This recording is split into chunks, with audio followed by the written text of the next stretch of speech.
ભાવનગર મહાનગરપાલિકા વિસ્તારમાં અગાઉ મંજૂર થયેલા ઓવરબ્રિજની કામગીરી પૂર્ણ નથી થઈ શકી। ત્યાં વધુ 3 ફ્લાયઓવર બ્રિજ બનાવવાની મહાનગરપાલિકાએ જાહેરાત કરી છે। શાસક પક્ષ ઓવરબ્રિજની કામગીરી સમયસર પૂર્ણ કરાવી શકતું ન હોવાથી ભાવનગરવાસીઓમાં રોષ ફેલાયો છે। ભાવનગરના શાસ્ત્રીનગરથી દેસાઈનગર વચ્ચે બની રહેલા પ્રથમ ઓવરબ્રિજનું કામ 4 વર્ષથી ચાલુ છે, જે હજી સુધી પૂર્ણ નથી થયું। 30% કામગીરી હજુ પણ બાકી છે, જેથી શહેરીજનોને ભારે હાલાકી ભોગવવી પડે છે।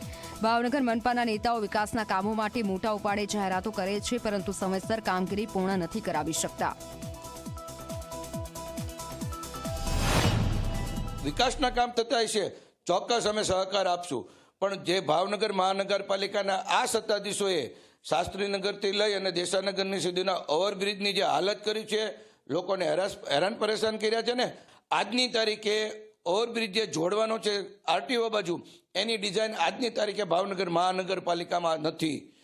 ભાવનગરની અંદર જે દેસાઈનગરથી શાસ્ત્રીનગરનો ઓવરબ્રિજ થઈ રહ્યો છે, એમાં 100% વિલંબ થયો છે, પણ કોરોના કાળ જેવી પરિસ્થિતિ ઊભી થઈ હતી અને કોરોના કાળની અંદર લગભગ આપણે 2 વર્ષ સુધી કામ ન કરી શક્યા।